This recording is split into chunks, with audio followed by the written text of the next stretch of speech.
Why is recorded in front of a live studio audience. Have you seen this new Netflix movie? I believe it's called Orgasm Inc. about Not yet, but I the saw one it touch. popped up, but I haven't watched it yet. So it's like another in the string of cult documentaries. There's the Yes. Nexium, there's this one. And here's the thing that I think I've come to realize. I would love to be in a cult. Really? Yeah, somebody tells you what to do. Yeah, I wouldn't run a cult. I wouldn't be in a cult Well, it says somebody tells you what to do. Everyone seems really happy. until they're not. Well, listen, you can't make an omelet without breaking eggs, but everyone seems in a good mood. Someone's telling you what to do. You don't have to think about anything. If you're lucky, they come up with something for you to wear, so you're all dressed the same, so you don't have to worry about that. I True. get it. I get it. You would not dig this. No, I would not. Here is where every cult loses me, where I just like, nope, I am out. Yes. Communal living. Oh, agreed. No. Oh, Sure. everyone shares a bedroom. Nope, we do No. not. No, We're that's getting a bunk terrible beds. way to run No, a we cult. are not. Yeah, no. I agree.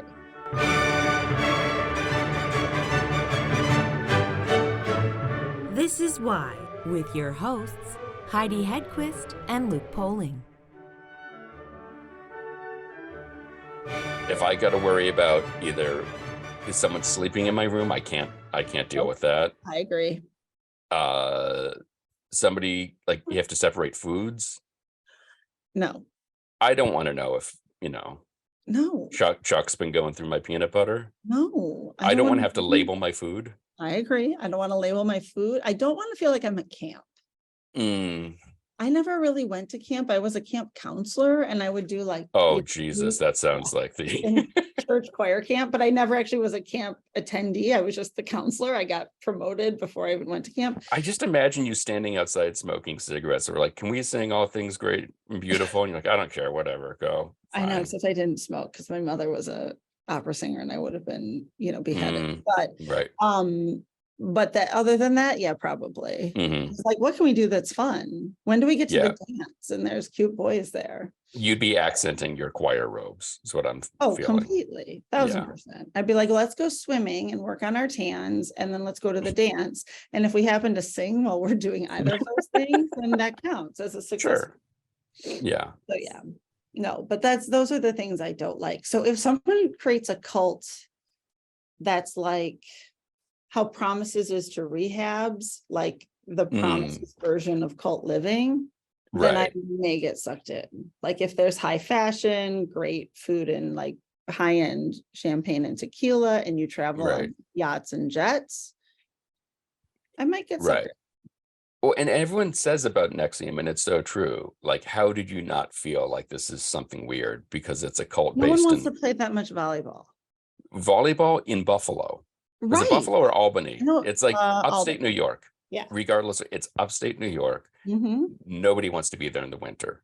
No, The people who live there don't want to be there in the winter. no, it's terrible. And they're like, oh, we found happiness. The secret to happiness is in Albany. I don't think so. I would buy Salt Lake before I'd buy Albany. I would buy Salt Lake before Albany too. I agree. I mean, say what you will about Scientology. Here's the clip that's going to get cut out and used against us in court. Oh yeah, At least they have the decency to do it in Florida and in California. in California, and you can go to the Oscars. That's See, true. Bless you. Oh, I thought Randy was going to be like, hell you do. She gets demoted right back to Seahorse. Yes, One sneeze. I say no. Back on the ship. Well, that's the thing. Like but you got to get through that billion-year Sea Org contract I before know you get that's to problem. seat warm for Dame Helen Mirren. I know. If I could go right in, just hanging Yeah, out with Tom Cruise and John Travolta, I'd be fine. yeah. Well, see, that's where they get you. I know. You think you're flying with Maverick, but you're really scraping barnacles off the side of the. I know, and that's thing. the problem. And I wouldn't Yeah. want to have to hang with David Miscavige because he's gross. Yeah. Yeah. And I think the Hitler Youth haircut doesn't help him. No, it doesn't at all. No, I mean, it doesn't help anybody. It really doesn't. No. Yeah, no, I agree. So that's not really the right cult for us either. We have to start our own cult. This is what I'm saying. And like, I mean, even is that this, what we're doing with these shows? I don't know, maybe, but even this one touch thing, everyone's like, oh, it's so great because of this, this, and this. And then one guy pops up and is like, yeah, but it's like one person naked in a room surrounded by a bunch of clothed people. It's very uncomfortable. Yeah, And even he's like, this is weird. that's And then weird. they're all living in a loft and people are dressing up in weird costumes. I'm like, this is like cult cosplay. This isn't real cult No, stuff. that's terrible. This is not a Yeah. good cult. Right. And you're sharing a fridge with, again, Oh it's no, like, everyone should at least have their own mini fridge. right. And there's going to be that one person who's really into yogurt, and you're just like, Ugh. there's yogurt all over the place here. Like, This is terrible. this is what I'm saying. I'm like, they're moving your diet ginger ale out of the way. Like, my And cult would be based at like Eden Rock in St. Bart's, and there'd be right. Well, puppies see, and beautiful right. people to wait on us. Right. Well, see, here's again, their cult aspirations, cult bank account. It's like you got to try to even that one. But yeah, but cult bank accounts usually pretty big. That's part of the whole thing with the cult. Right. Because it's got that Ponzi element of it. Right. And I guess your dollar goes further in Albany. You Apparently. can buy a lot of headbands and volleyball nets there. Tube socks. Oh my God. How did anyone look at that guy and be like, I want to follow this dude? I don't know. He's It's got a fascinating. ponytail and Right. And he I like don't want all the footage they have, because they have so much. right. You would see, like, I have seen other like terrible, well, I don't know how bad it, but still, like, you listen to like the Ted Bundy tapes, you see footage of Ted Bundy and you go, Sure. yep, I'm pretty sure I would have gotten murdered by him. Right. But this guy, I wouldn't Right. spend minutes with him. And what's her face? The woman, Mm-hmm. she's awful too. They're like personality zero. Right. Well, and say what you will about Miscavige, and I think you could say the same thing about this woman who started One Touch. Again, not fans of their work. No. They're not sweaters. See, I don't want to see my cult leader sweat. I don't either. No. And this is what it comes down to. Like, I think, I feel like even Jim Jones, he had the sunglasses, so that was He kind of did. cool looking. I don't know. Was he a sweater? Well, you got to go with that one. Everybody was a sweater. Like the whole era was dripping. I mean, San Francisco in the 70s was just it was just a puddle. I mean, it was like watching Somewhere in Time, like just Yeah, it's everybody true. sweaty all the time. Yeah. Take me out to the ball game. Take me out with the crowd. Buy me some peanuts and Cracker Jack. I don't care if I never. I grew up in London, Ontario, so Oh I my used to gosh. visit Detroit. I used love to London. visit. Yep. Oh yes, yes. Very, very quaint town. Yeah, very enjoyable. And my parents would always take us down to Detroit, where we had an uncle and aunt living, and we would always go into Greektown back in the day, Of course. and that was always fun. Yeah. My family had a cottage in Leamington. So we were probably passing each other on the bridge and in the tunnel, because we were headed over to Leamington all the time. And we used to go to Storybook Gardens in London. Oh, Storybook Garden. I loved Storybook Gardens.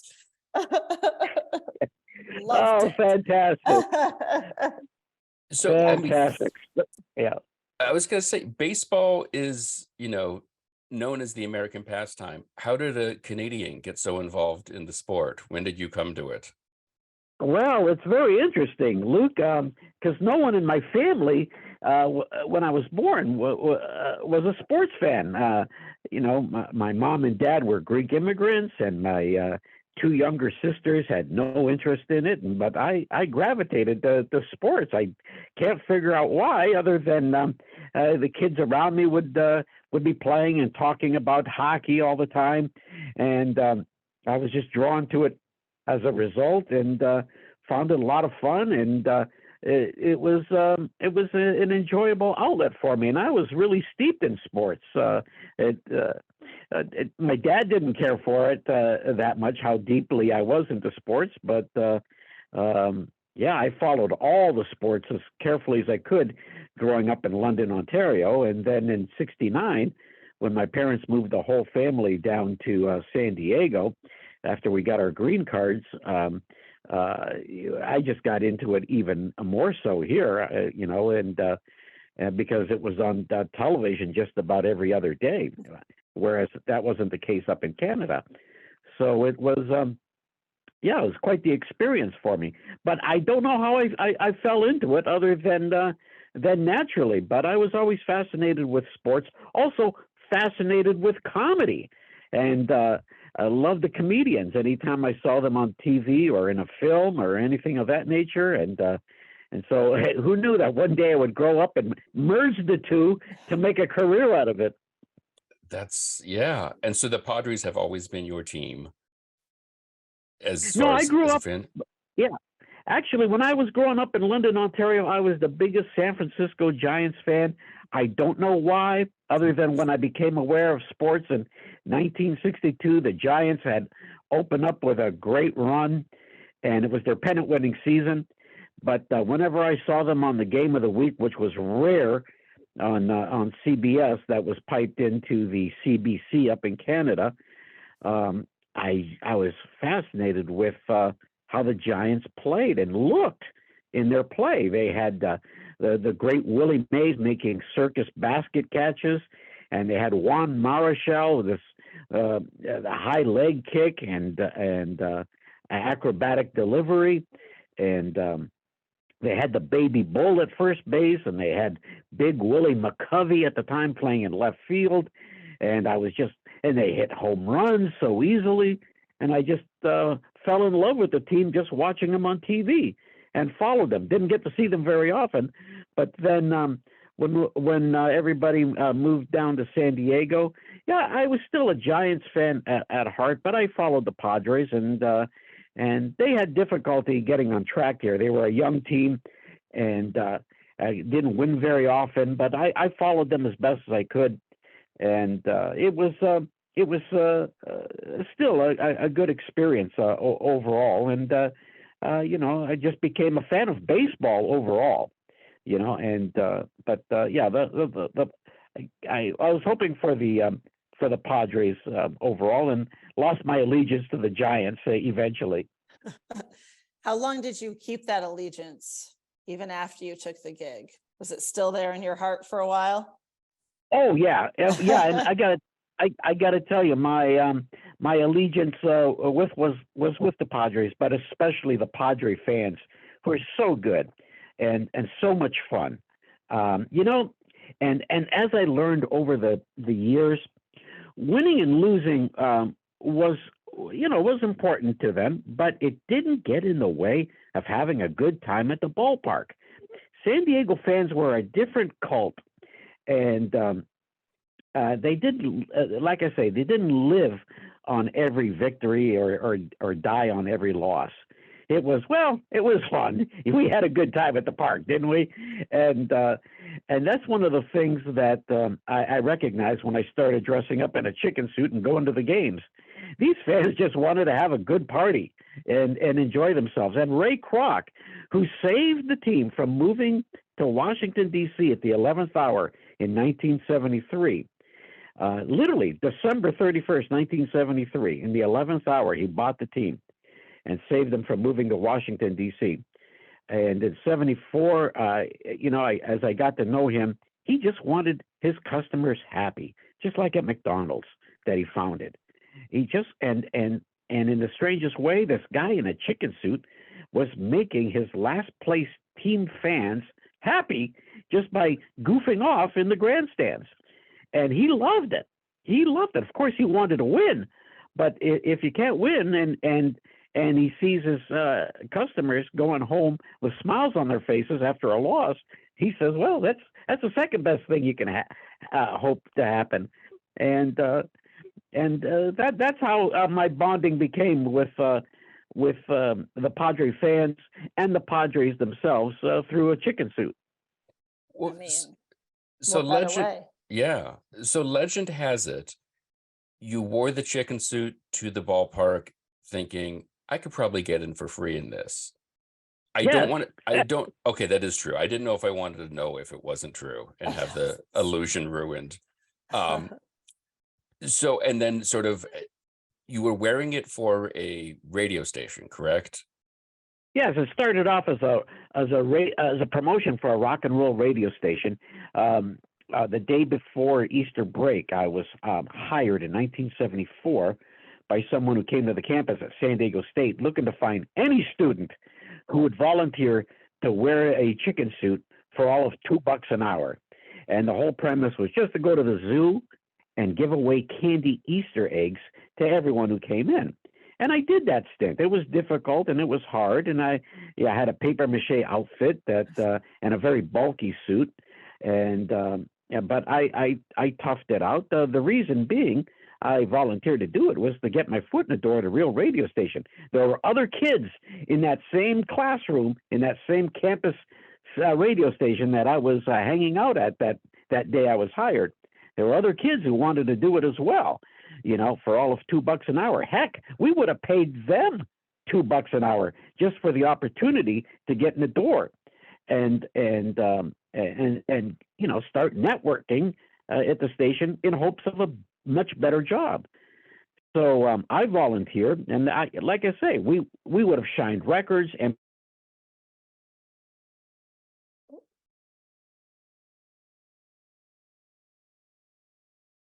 It'll come back. No, we lost hope. him. Come back. Uh-oh. Now it's gray. What does that mean? Might have lost him for a sec, maybe. Yeah. Hey, I can get in. I can get into opening day for free with this getup.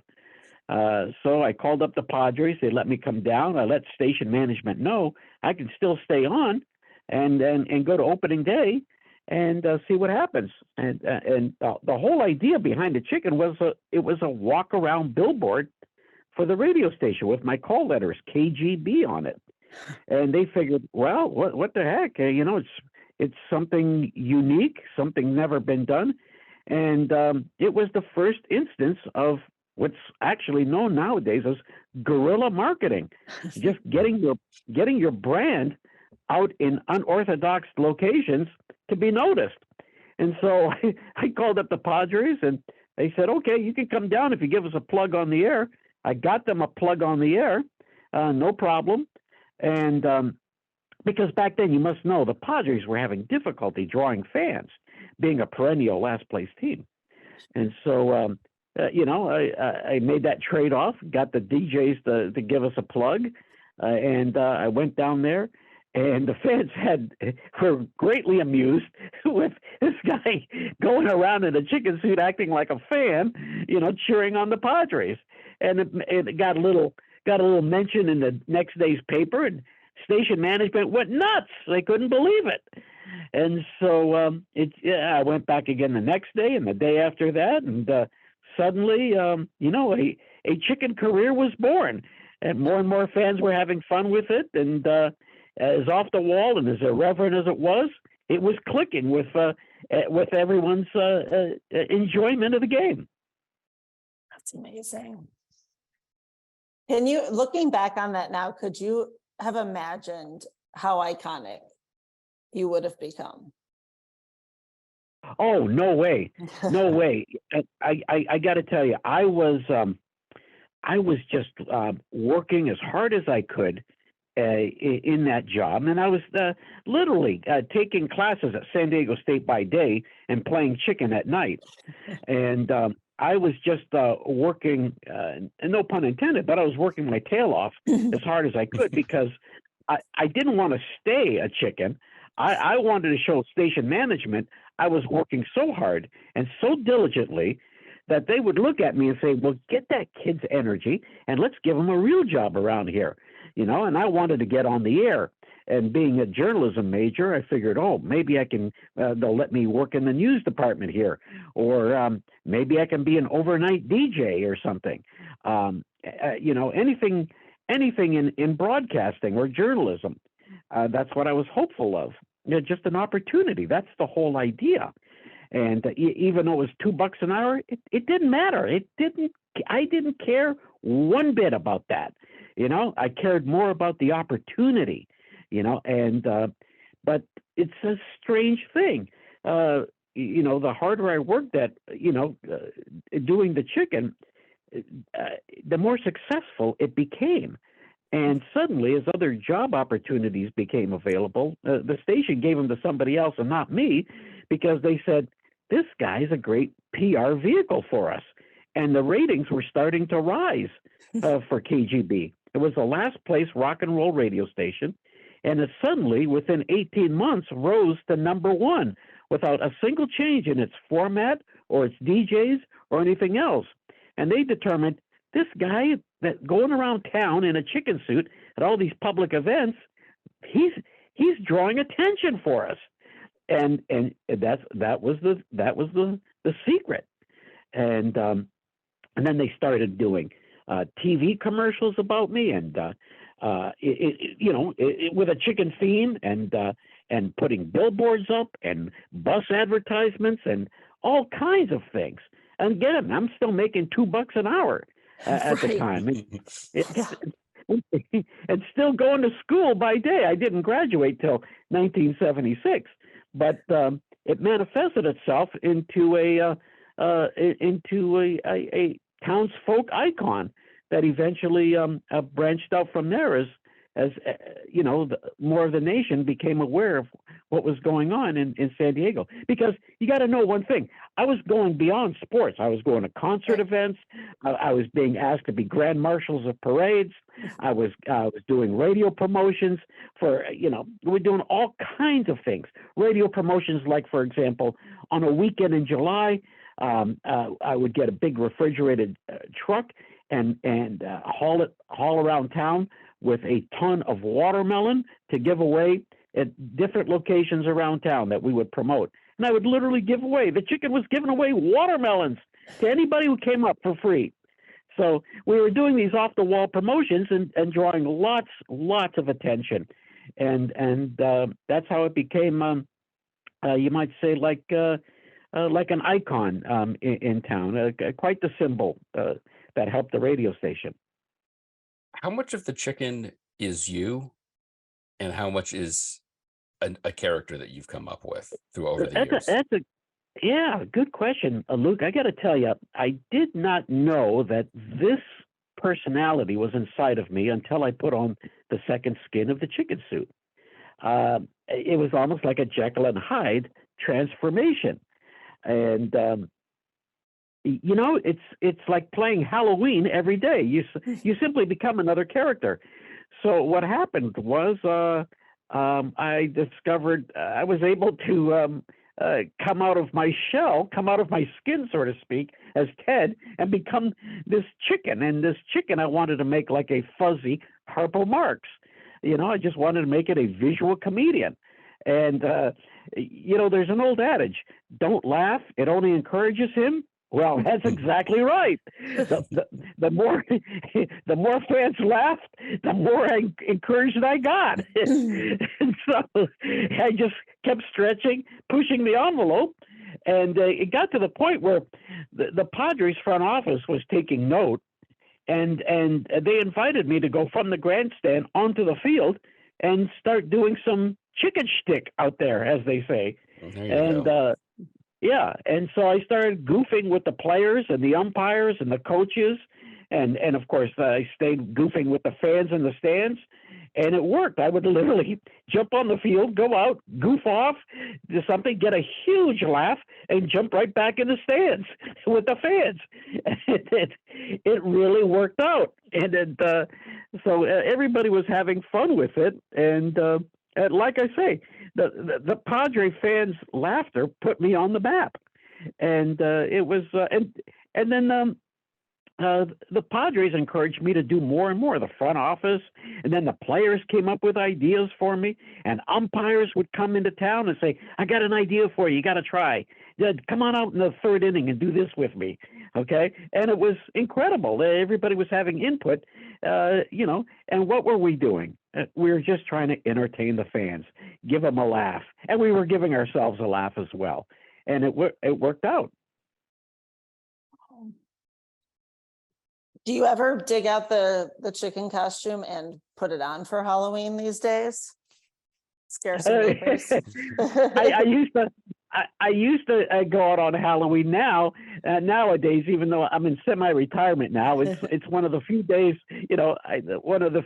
I don't dress up, and I enjoy seeing everybody else dress up. Right? It's like a day No, at but the office. yeah. But no, there was a time I would, when it came Halloween, I went all around town and across the country and for various things, for events.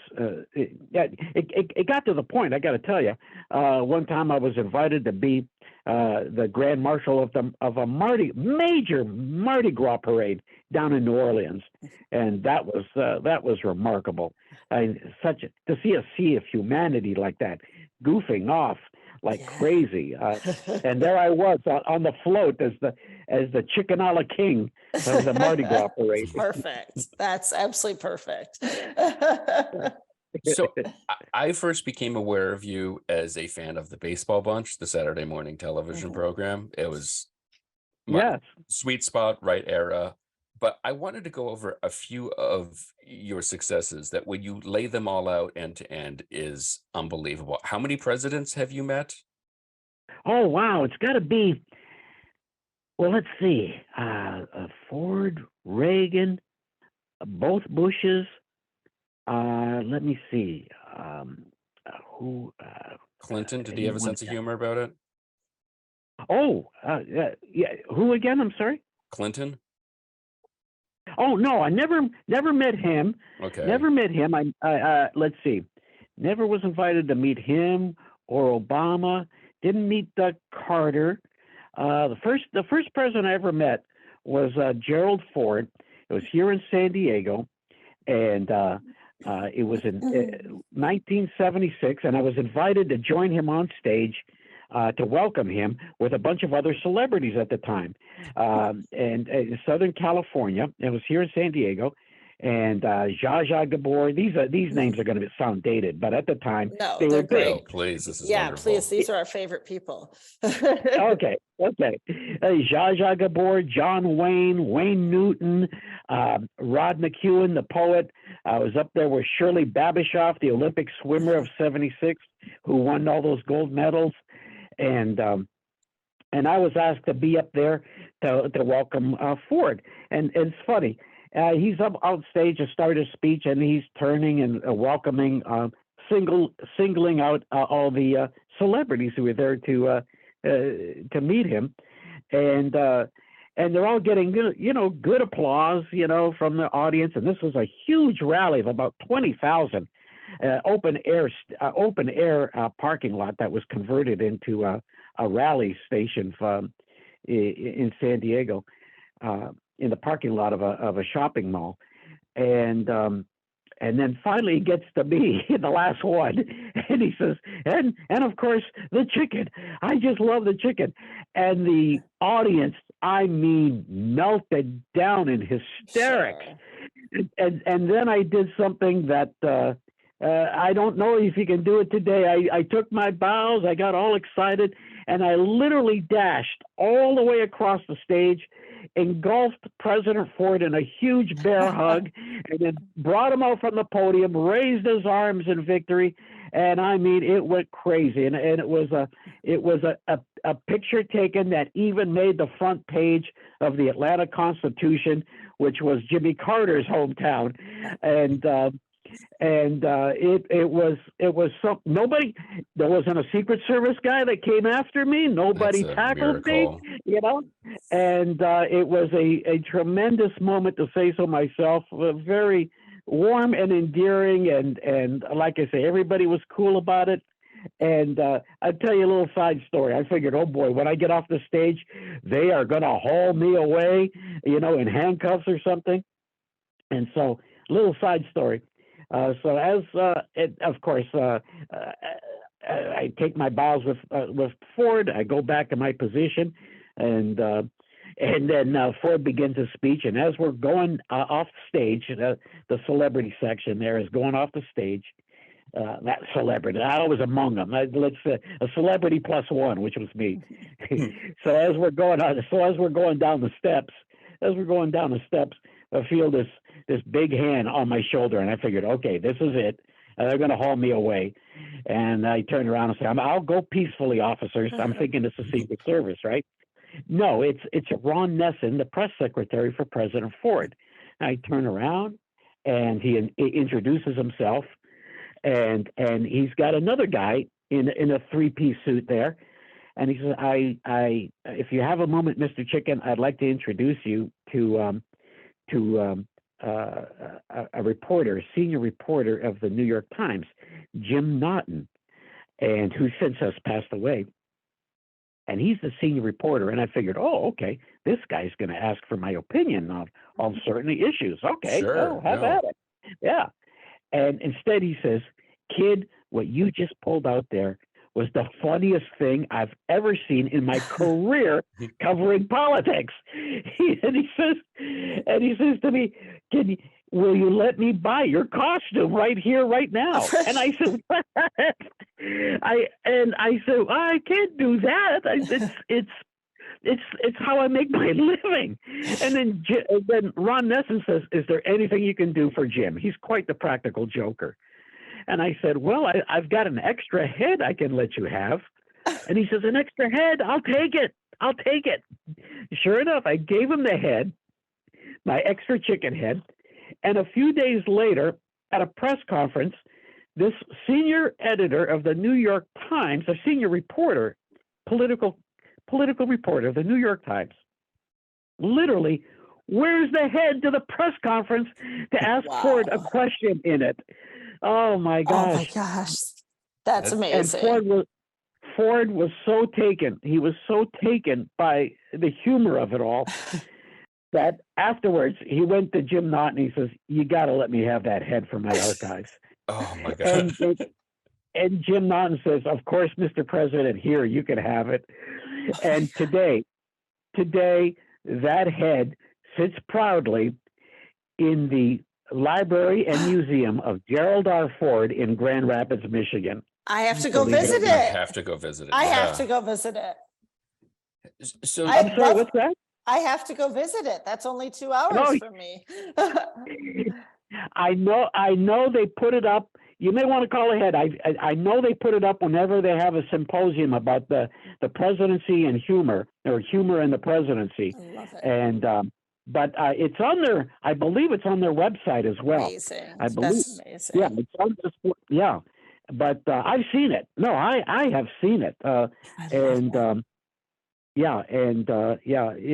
It's really something. So that's a high honor. There aren't too many costume heads sitting in presidential museums across America. no.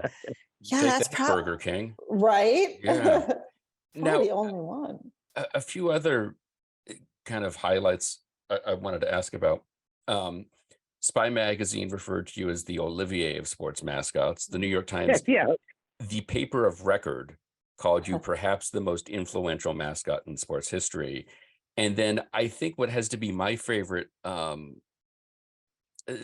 achievement that you had, you recorded a cover of Rod Stewart's "Do You Think I'm Sexy?" Now, when you look back, where'd you dig that up? That's right. Where'd you dig that up? Just go with it, Ted. So when you look back at this career as you know, this beloved mascot, what's the standout for you that you look back and think like, I can't believe that happened? Was it Ford, or is there other stuff besides that? Wow, there's so much. There's so much, and it just built on its own. And let me tell you, I've reflected on this a few times. Thinking about it, it's all organic. I never had a PR firm, never had an ad agency, promote me, other than when companies come to me and they want to use me in their commercials and such, but and ads and such, but I've never had anything organized in that way. It's all been organic, and organic through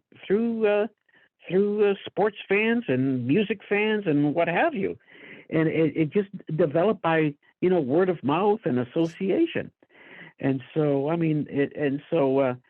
what if there was if there was a really watershed moment, it probably was the grand hatching that I had in June of 1979. After 5 years of employment with the radio station, we literally became the loggerheads over my career growth in a chicken suit, of all things. And they fired me, then filed a lawsuit to prevent me from branching out on my own. But the courts ruled in my favor, and I became a free agent chicken. And I hatched out of this gigantic styrofoam egg at Jack Murphy Stadium before a Padre game to a sellout crowd.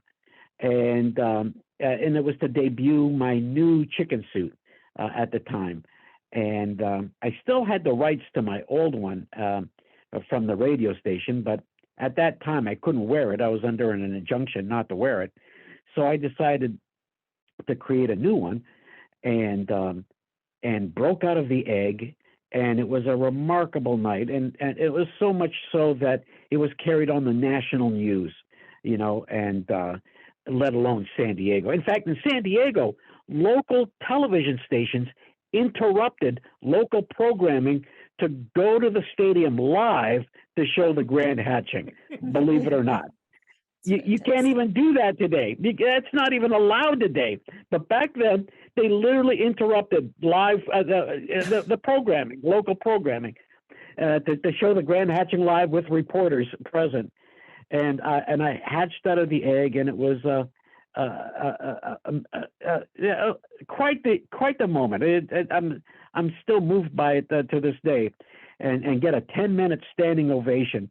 And it was so much so that I literally felt cold sweat. It was a hot June night, but I was feeling a cold sweat coming out of my pores. I was that shaken by the emotion and outpouring of affection from San Diego fans. It was an emotional moment because it was front page news, getting fired, then getting sued, and all that sort of thing. Both of which I overcame and won, like I say. But it to see that kind of outpouring of affection from so many people, and it was remarkable. It like I say, it went nationwide. I know Major League Baseball at the time did a whole commercial about it, and they ran it during their games, even during the World Series, and it was a tremendous feeling to sense. And keep in mind, I was not even an employee of Major League Baseball. I was just a Joe fan. I was a regular fan out of the grandstands. That's it. And so I just carried it from there as other teams and organizations would call on me to come visit their cities across the country and around the world, and entertained other endeavors from corporations that wanted to associate with their brands. It's amazing. Yeah, it really is. I want to be aware of your time and sensitive to it, and this has been amazing to talk with you. My final question: in the decades that you have spent in a chicken costume, looking out, meeting and seeing huge swaths of some humanity out there, what have you learned about your fellow man that you've seen in a place where people think this chicken's not really seeing me and paying attention to me? What have you learned about life and about humans from this unique perspective? Wow, that's a very insightful question. I've got to say that there's so much good that at heart we all want to laugh, and there's so there's so much goodness and kindness in everyone, and it's remarkable to me when you do something as irreverent as wear a chicken suit and play the goofball, and you're playing a goof for someone else's humor. It draws the best out of everyone. Maybe not, let's say at least 99.9%, but it draws the very best out of people, because you're basically in a vulnerable situation, and you're just doing it for for a laugh. You know, it's and it's humor, and I think, you know, that's one of the things. You know, I look at I look at children, for example, and how easily they laugh and how easily they want to laugh, and I got to thinking. I've been thinking, you know, that's where we all are at heart, and we just want to express more of that, and so it's a good way to cool the temperature of things sometimes, and look at things from a humorous perspective, if possible.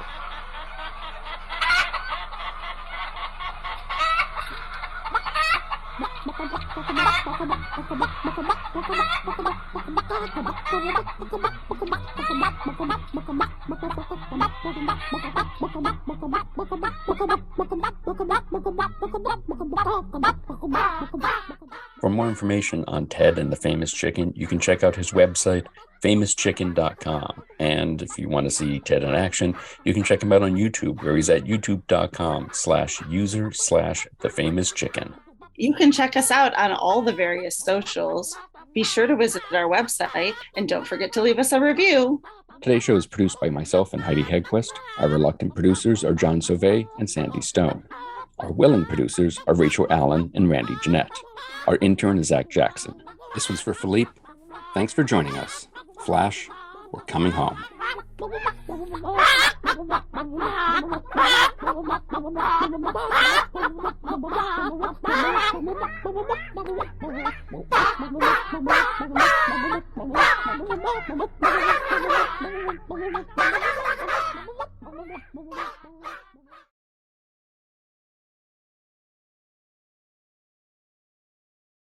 Nigel, is that you? Are you here, Nigel?